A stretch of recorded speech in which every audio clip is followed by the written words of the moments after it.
C'était une nuit d'orage. L'air sentait la terre mouillée et les éclairs zébraient le ciel comme des griffures blanches. Depuis que je me souviens, j'avais toujours eu une sorte d'attirance maladive pour ces tempêtes. Et ce soir-là, ma fille de 7 ans était collée à ma jambe, les yeux brillants de peur et d'excitation. Je m'appelle Julien, j'ai 40 ans, je vis dans la banlieue est de Lyon depuis 10 ans. Et cette histoire commence par un flash lumineux qui nous a figés sur le palier. Un éclair a découpé la silhouette d'une personne immobile près du vieux cyprès du jardin, et ma fille a pointé du doigt en murmurant « Là-bas », la voix presque consumée par le tonnerre. J'ai demandé à Clara d'allumer la lumière du porche. Elle a obéi en tremblant, ses doigts glissant sur l'interrupteur comme si la maison pouvait brûler sous ses paumes. Lorsque les luminaires ont éclaboussé le jardin, il n'y avait plus rien qu'une masse noire et quelques gouttes scintillant sur les feuilles. J'ai couru mettre le verrou supplémentaire, j'ai appelé notre voisin Thomas pour lui demander s'il avait vu quelque chose.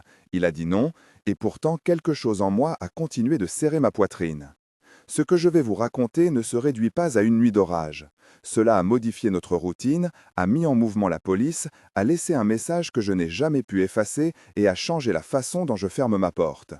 Au matin, il y avait une petite note collée sur la fenêtre de la cuisine avec 3 mots écrits à l'encre noire qui m'ont glacé le sang.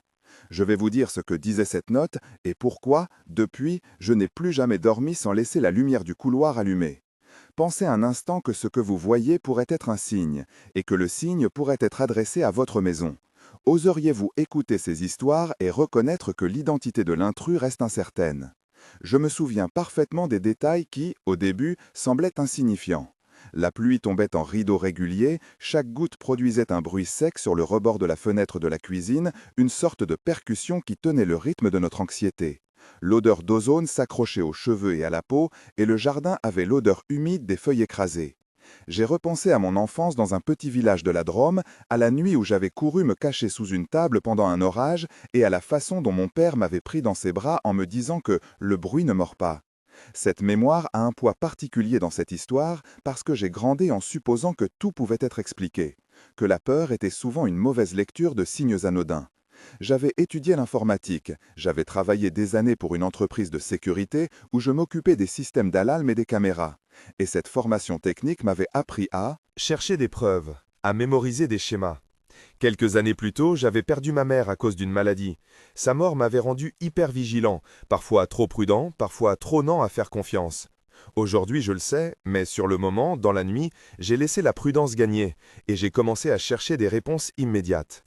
Ma fille, Clara, n'est pas seulement une enfant curieuse. Elle a une façon d'observer qui coupe court aux évidences. Elle a pointé ce soir-là, sans dramatiser, comme si elle avait reconnu quelque chose que je ne voyais pas encore. Ma compagne Sophie travaillait de nuit à l'hôpital. Elle était souvent absente.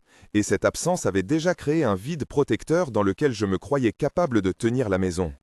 Tous ces éléments de mon passé, de ma formation et de ma vulnérabilité se sont amalgamés pour former la scène initiale qui allait se déployer en plusieurs épisodes étranges. Je suis sorti dans la pluie pour inspecter le jardin de plus près. La boue collait à mes chaussures, le froid me giflait le visage et chaque pas faisait un bruit mouillé qui se répétait jusqu'à la haie. « Tu restes là, Clara », ai-je dit en la ramenant à l'intérieur, sa respiration courte se transformant en chuchotement quand je l'ai rassurée d'un ton que j'espérais ferme.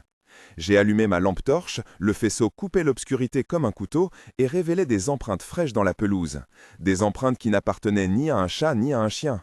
Elles étaient de forme régulière, espacées, comme si quelqu'un avait marché lentement en longeant la maison. « Regarde » ai-je appelé Thomas par le portail bouche humide. « Viens voir ces traces. » Thomas est venu sous la pluie, son imperméable collant au dos, et il a froncé les sourcils en se baissant pour toucher la terre. « On dirait des semelles de bottines » a-t-il dit en crachant un juron.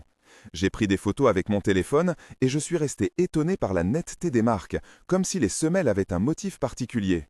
J'ai aussi trouvé une petite branche cassée, des feuilles entortillées autour d'une des pointes du cyprès, et sur le feuillage une odeur subtile, âcre, comme si quelque chose de métallique avait été frotté là.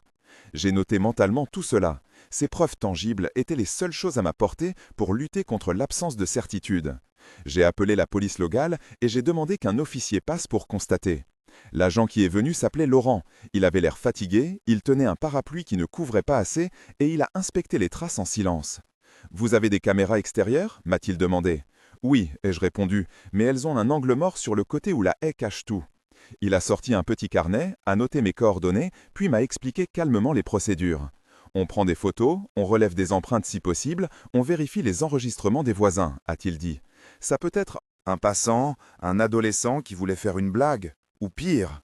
Sa voix prolongeait le suspense, elle restait professionnelle, mais elle n'écartait pas l'hypothèse qui me glaçait le sang. Après son départ, j'ai revu les vidéos des caméras de surveillance, mais l'angle était mauvais, la nuit trop noire, et tout ce que j'ai vu c'était un mouvement furtif près du coin de la haie, ensuite plus rien. J'ai chargé les images sur mon ordinateur, j'ai zoomé, j'ai ralenti, j'ai cherché des pixels qui trahiraient une silhouette. Rien de concluant. J'ai envoyé les fichiers à un ancien collègue, Marc, qui travaillait encore sur l'analyse vidéo. Il m'a répondu tard dans la nuit. Il y a un truc, mais c'est flou. Je peux nettoyer l'image et peut-être retrouver une forme. Son message m'a apporté un peu de réconfort technique. La promesse d'une analyse me donnait un espoir rationnel. Le lendemain matin, j'ai trouvé quelque chose d'autre qui a transformé le dossier en menace personnelle. Sur la vitre de la cuisine, collée par la pluie et protégée sous le rebord, il y avait un morceau de papier froissé, maintenu par une goutte de pluie séchée.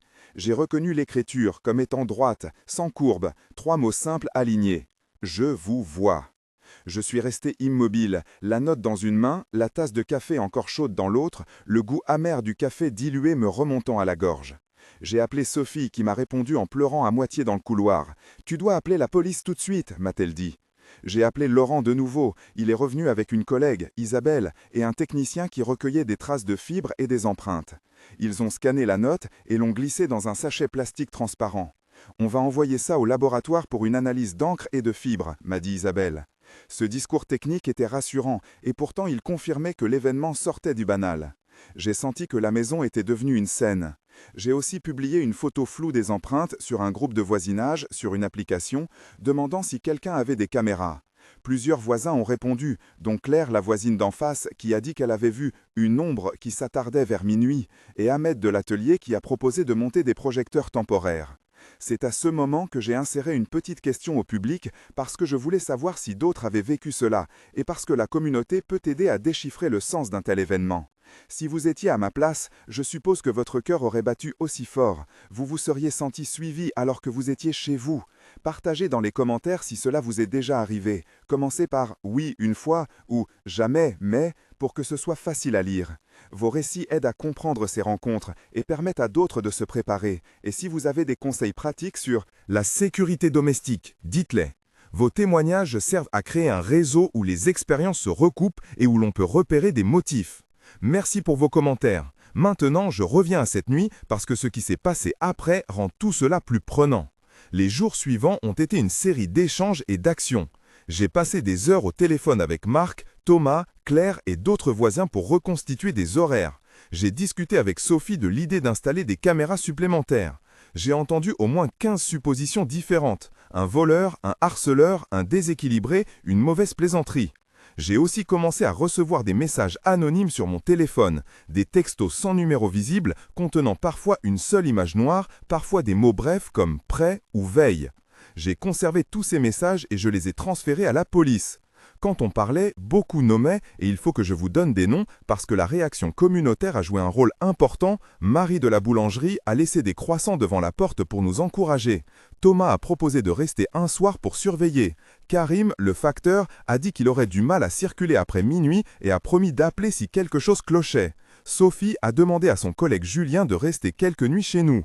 Claire a installé des bancs lumineux sur la terrasse. Ahmed a fixé une caméra temporaire à la gouttière. Marc a nettoyé les images et m'a envoyé un rapport. Il faut que vous compreniez que ces petites actions collectives créent un bouclier social. Elles montrent que la peur n'est pas seulement personnelle.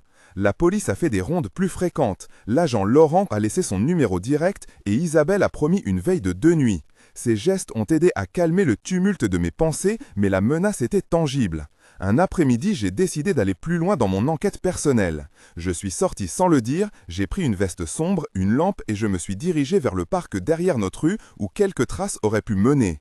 Le sentier après la petite colline est encadré d'arbres. Il sentait la résine et le sol mouillé et j'étais conscient de chaque craquement sous mes chaussures. J'ai parlé à voix haute pour me rassurer. Qui es-tu ai-je dit. Une question presque comique dans sa simplicité, mais la nuit ne comprend pas la logique humaine.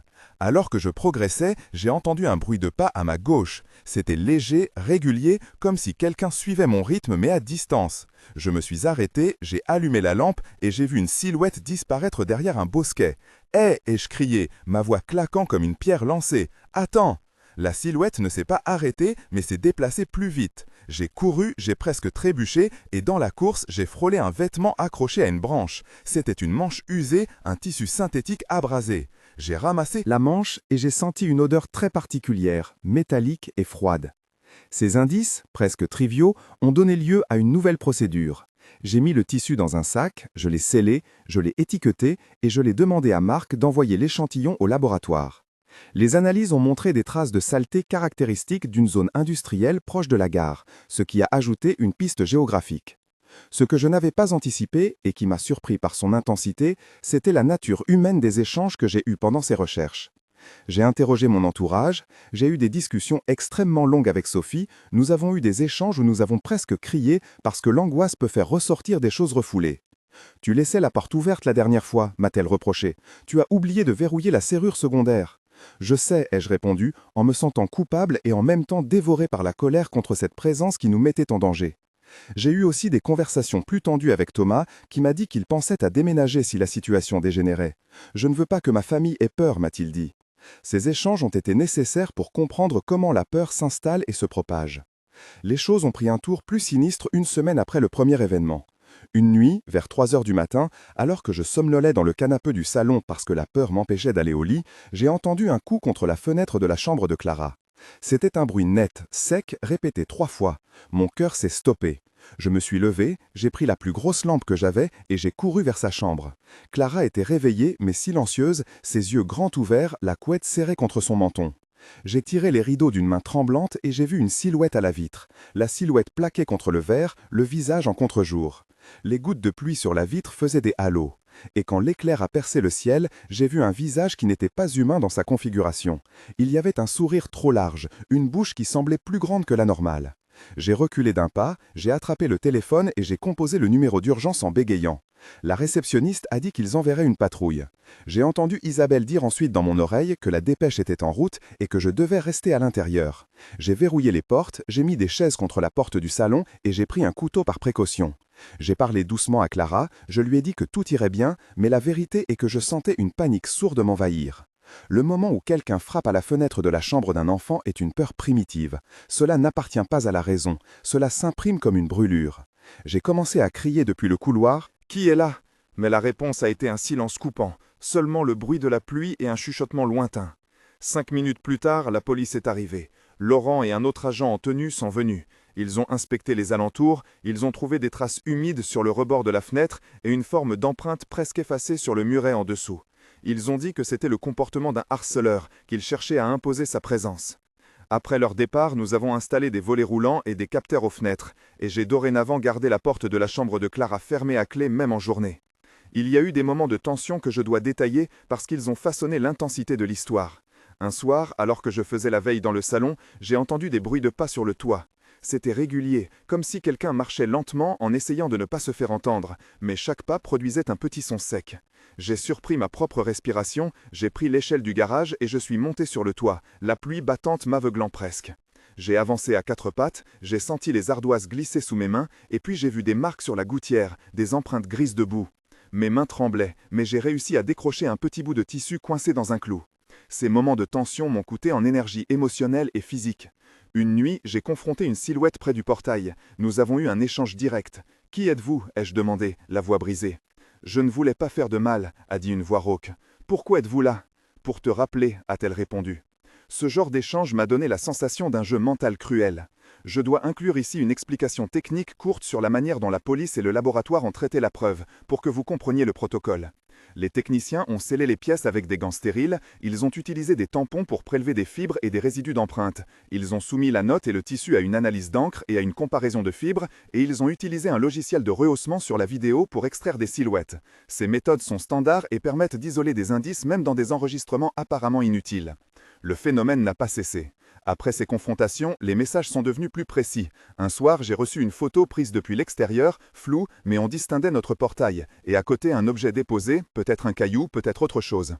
Une nuit, un voisin nommé Pierre m'a appelé pour dire qu'il avait vu quelqu'un rôder près du coffre des poubelles. Il m'a donné une description approximative, veste sombre, démarche étrange, énergie contenue. J'ai aussi reçu une lettre anonyme dans la boîte aux lettres avec un timbre irrégulier. Elle contenait un petit dessin. Au feutre d'une silhouette avec de grands yeux, et la phrase « Merci d'ouvrir ». Ces éléments ont continué de fragmenter notre sentiment de sécurité. Sophie a commencé à demander à ses collègues de rentrer avec elle, et nous avons convenu d'alterner les veilles.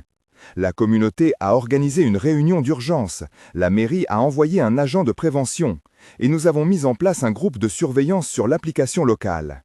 Même ainsi, la peur persistait. Puis il y eut le grand affrontement, le moment où tout s'est accéléré. Une nuit où la pluie était plus fine, comme un rideau transparent, j'ai surpris quelqu'un escalader la palissade du jardin.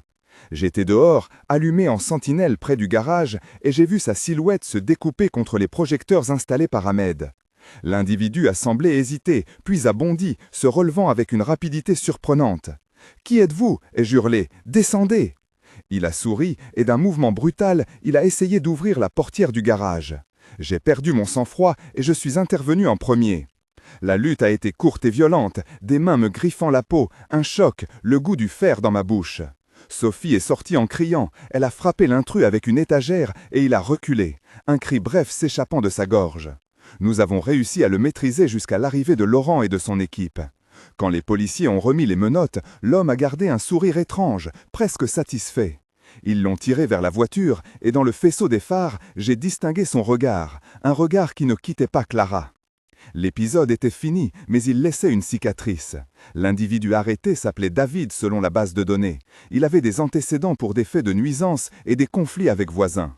En revanche, l'analyse de la note et des fibres a montré des éléments qui ne correspondaient pas complètement à son profil.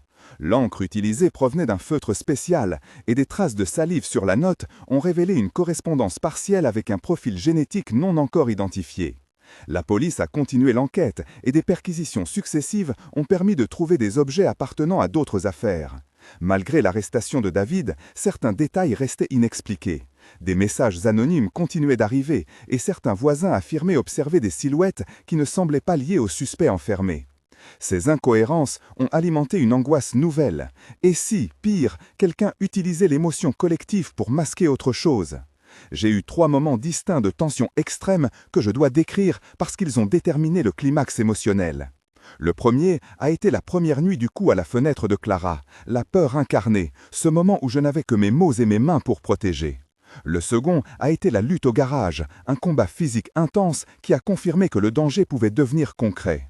Le troisième a été la réception d'un message enregistré sur notre répondeur où une voix douce, presque amusée, a dit « Nous aimons que vous écoutiez », suivi d'un rire étouffé. Chacun de ces moments a duré quelques minutes, mais a laissé derrière lui des heures de tremblement et des jours de vigilance. Ils ont été décrits plusieurs fois aux policiers et aux psychologues de permanence parce que l'impact émotionnel était réel. J'ai souvent raconté ces épisodes à voix haute pour tenter de les dompter, et parfois les mots m'ont manqué. La riposte a été structurée. Nous avons renforcé les serrures, Sophie a fait changer la serrure principale pour un modèle multipoint, Marc a installé un système d'alarme avec capteur de mouvement et une caméra à 360 degrés, Ahmed a placé des projecteurs à détecteurs et Claire a commencé à dormir avec son chien. La police a proposé un dispositif de présence et la mairie a financé un éclairage public temporaire. Tous ces détails pratiques ont aidé à réduire la fréquence des incidents, mais n'ont pas fait disparaître la sensation d'être observé. L'un des officiers m'a conseillé d'installer des détecteurs de bris de verre et de doubler des serrures. J'ai suivi ses conseils, j'ai payé pour une expertise et j'ai fait faire un audit de sécurité par une entreprise locale. Il est important de mentionner les aspects techniques, parce qu'ils ont changé notre environnement. Après plusieurs semaines, l'homme arrêté a été inculpé pour intrusion et harcèlement. Certains voisins ont témoigné, dont Marie, Claire, Thomas, Karim et Pierre. Leur témoignage a été précieux pour la procédure. Cependant, des éléments troublants sont apparus pendant l'instruction. Des messages semblables continuaient d'arriver, parfois signés d'un symbole que personne ne reconnaissait, et d'autres fois accompagnés d'objets déposés près du portail. C'est la raison pour laquelle, même après la mise en détention, la peur a persisté. Le sentiment d'inachevé venait de ce que l'expérience avait touché une part plus profonde de nous tous. J'ai aussi commencé à recevoir des appels de journalistes locaux, de podcasts, et quelques personnes m'ont demandé d'enregistrer mon témoignage en échange d'un dossier. J'ai accepté de parler à quelques-uns, mais j'ai refusé les expositions trop sensationnalistes. Je voulais surtout que l'on partage des conseils de sécurité. Le plus étrange reste que, un mois après l'arrestation, nous avons reçu une nouvelle note. Elle était glissée sous la porte comme si elle avait été déposée en douce. Sur le papier, une seule phrase. Ce n'était qu'un début. Ce message a fait remonter la peur plus forte encore, parce qu'il suggérait une continuité, une intention. Nous avons donc décidé de changer radicalement d'approche. Un mois plus tard, nous avions installé un système de vidéosurveillance complet. Nous avions établi un contact régulier avec la brigade de nuit et j'avais commencé à écrire un journal des événements pour garder une trace chronologique.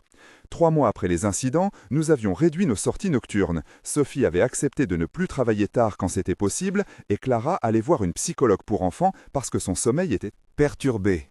6 mois plus tard, nous avions déménagé de la maison, non pas pour fuir la peur, mais pour retrouver un lieu où le symbole de sécurité n'était pas entaché par les événements. Ce déménagement a été collectif, aidé par Thomas, Claire, Ahmed et Marie, qui ont donné du temps et des ressources. J'ai aussi porté plainte et participé à des audiences. La justice a pris en compte la dimension de harcèlement et a alloué des mesures de protection. Le bilan matériel était limité, mais l'empreinte psychologique était profonde. J'ai continué d'avoir des cauchemars et des réactions sursautantes quand la pluie frappait fort. Le premier mois, nous avons survécu grâce à l'entraide. La boulangerie de Marie nous fournissait du pain, Thomas a dormi 2 nuits de suite pour nous épauler, Marc a fait des tours pour vérifier les caméras, Ahmed a fourni des projecteurs, Claire a organisé des veillées et le policier Laurent a fait des patrouilles. Après 3 mois, la communauté avait pris l'habitude de se coordonner. On échangeait des photos, des horaires et on se relayait.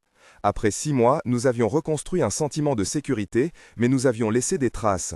Des boutiques qui s'étaient arrêtées de livrer tard, des enfants qui ne jouaient plus seuls le soir, et une vigilance accrue. Cette période de 6 mois a réorganisé nos rythmes de vie et a changé la nature de nos interactions. J'ai appris combien un petit geste de solidarité peut réparer partiellement la peur et combien les procédures de sécurité nécessitent une pratique quotidienne. Malgré tout, il subsiste une ambiguïté qui me hante. Quelques semaines après notre déménagement, j'ai retrouvé dans une boîte un petit caillou peint d'une couleur sombre, identique à celui qui avait été photographié près du portail. Il ne correspondait pas au profil de David. Je l'ai remis à la police qui a ouvert un nouveau dossier. Aujourd'hui, je n'ai pas toutes les réponses et je n'aime pas l'absence de clôture nette. Cette incertitude me force à rester attentif. J'ai décidé de documenter chaque détail et d'échanger avec des spécialistes, dont un psychologue, un conseiller en sécurité et des techniciens de vidéosurveillance. J'ai aussi participé à des réunions de quartier pour parler de prévention et de la nécessité de créer un réseau de soutien. La vie a repris un rythme plus lent, mais plus vigilant. Je veux conclure en revenant sur les leçons concrètes que nous avons tirées. D'abord, ne sous-estimez jamais un petit signe. Des empreintes ou une note peuvent sembler insignifiants, mais ils disent souvent beaucoup. Deuxièmement, la solidarité de votre voisinage peut être une des meilleures protections. Nommez les personnes de confiance, partagez des horaires et installez un système d'alarme visible. Troisièmement, documentez tout. Des photos, des messages, des enregistrements peuvent être essentiels pour une enquête. Quatrièmement, cherchez de l'aide psychologique pour vos proches, surtout si un enfant est impliqué. Et enfin, ne banalisez pas une sensation de malaise. Si elle persiste, faites-la vérifier. Je n'écris pas cela pour créer La peur, mais pour offrir des outils concrets. Parfois, la sécurité se construit par des actions simples mais régulières. Je ne peux pas fermer cette histoire sans vous laisser une image qui reste avec moi. Il y a des nuits où la pluie me rappelle la première fois où Clara a pointé du doigt, et je sens encore le goût âpre du café ce matin-là. Je n'ai pas la satisfaction d'une fin parfaite. David a été arrêté, mais certains indices restent non résolus, et il y a des messages que je n'ai pas su attribuer.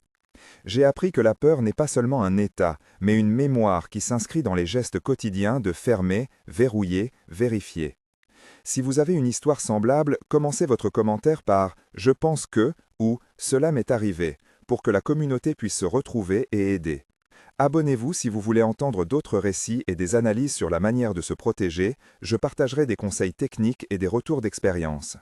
Pour ma part, je vis encore avec la sensation qu'on nous a regardés, que quelqu'un sait comment s'immiscer dans la routine.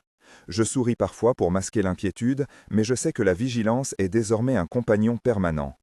Et si vous vous demandez si vous devez écouter ces 10 histoires vraies qui paralysent, je vous le demande à mon tour. Oserez-vous écouter et partager pour que nous devenions moins vulnérables ensemble ?